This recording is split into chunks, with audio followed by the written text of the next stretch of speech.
జాతీయ రహదారుల విస్తరణ పనులపై బీజేపీ రాష్ట్ర అధ్యక్షులు ఎంపీ బండి సంజయ్ కుమార్ ప్రత్యేక దృష్టి సారించారు. ఎల్కతుర్తి సిద్దిపేట జాతీయ రహదారి విస్తరణ పనులు సహా ఇతర రహదారుల పనుల పురోగతిపై కేంద్ర రోడ్లు రవాణా శాఖ అధికారులతో ఆయన సమీక్షించారు.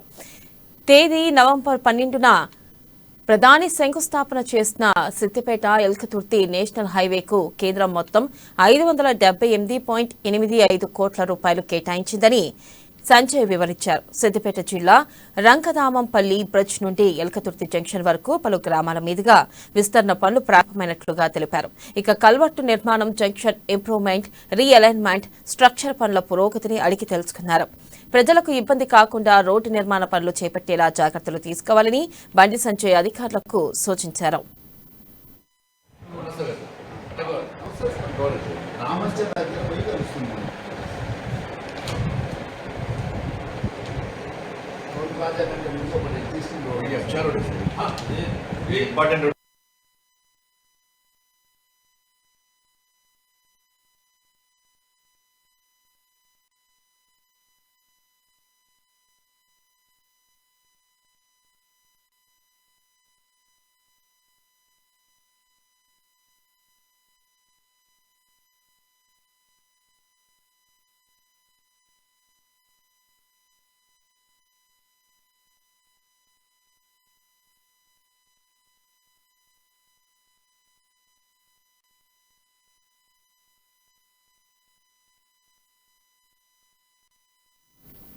బ్రేకింగ్ న్యూస్ చూస్తున్నాం. జాతీయ రహదారుల విస్తరణ పనులపై బీజేపీ రాష్ట్ర అధ్యక్షులు ఎంపీ బండి సంజయ్ కుమార్ ప్రత్యేక దృష్టి సారించారు.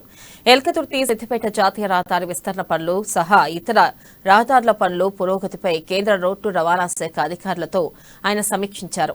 గత ఏడాది నవంబర్ 12న ప్రధాని శంకుస్థాపన చేసిన సిద్దిపేట ఎల్కతుర్తి నేషనల్ హైవేకు కేంద్రం మొత్తం 578.85 కోట్ల రూపాయలు కేటాయించిందని సంజయ్ వివరించారు. ఇక సిద్దిపేట జిల్లా రంగదామంపల్లి బ్రిడ్జ్ నుండి ఎల్కతుర్తి జంక్షన్ వరకు పలు గ్రామాల మేలుగా విస్తరణ పనులు ప్రారంభమైనట్లుగా తెలిపారు. ఇక కల్వర్టు నిర్మాణం, జంక్షన్ ఇంప్రూవ్మెంట్, రీఅలైన్మెంట్, స్ట్రక్చర్ పనుల పురోగతిని అడిగి తెలుసుకున్నారు. ప్రజలకు ఇబ్బంది కాకుండా రోడ్డు నిర్మాణ పనులు చేపట్టేలా జాగ్రత్తలు తీసుకోవాలని బండి సంజయ్ అధికారులకు సూచించారు.